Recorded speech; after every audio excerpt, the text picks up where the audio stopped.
A small island in the middle of the South China Sea. No nuclear weapons.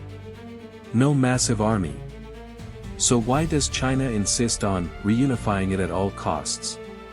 Why does the US send warships near the Taiwan Strait? What makes Taiwan so important that the world is constantly on edge over it? To understand that, we need to go back, through centuries of history. A story where Taiwan was once a colony, a refuge, a tech powerhouse, and a symbol of democracy in Asia. Before the Han or colonizers, Taiwan was home to Austronesian-speaking indigenous tribes. They lived in harmony with forests and sea, hunting, farming, fishing, their traditions still alive today. Before the Han or colonizers, Taiwan was home to Austronesian-speaking indigenous tribes.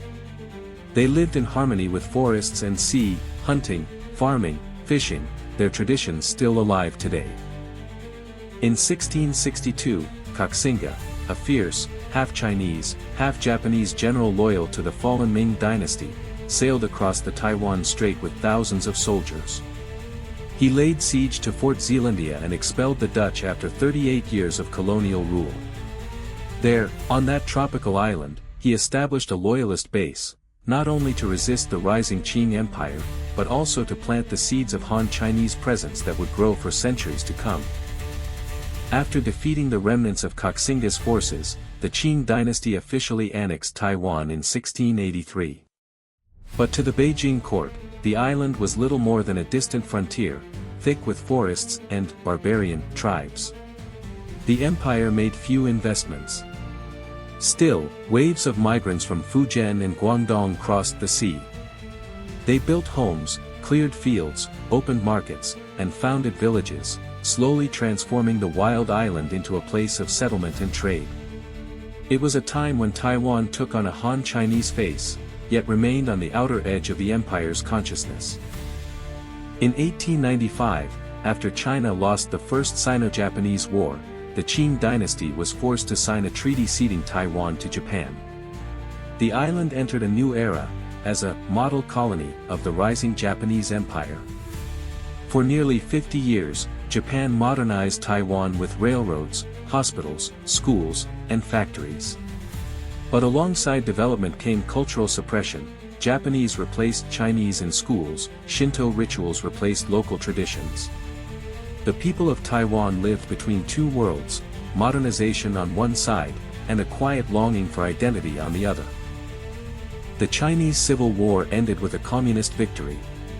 Chiang Kai-shek and millions of nationalist supporters fled the mainland, bringing with them the entire Republic of China government, the central bank, tons of gold reserves, and the unfinished dreams of a lost nation. They retreated to Taiwan, their last refuge. There, the island became not just a place of escape, but a stage for rebuilding the fallen regime. From that moment on, Taiwan and China would walk two separate paths. From a land ruled under martial law for nearly 40 years, Taiwan entered a new era of change. Peaceful protests. Landmark elections. And eventually, the people's vote replaced government decrees. Taiwan became a full democracy, vibrant and noisy, like its bustling city streets. But beyond freedom, it soared in technology. Home to the world's most advanced chip foundries, this island holds the brains of the digital age. From the US to China, no one can afford to ignore that power. Old walk two separate paths. A small island. But where past, present, and unresolved global rivalries collide. From colonial battlegrounds to a technological flashpoint. From native roots to hard-won democracy.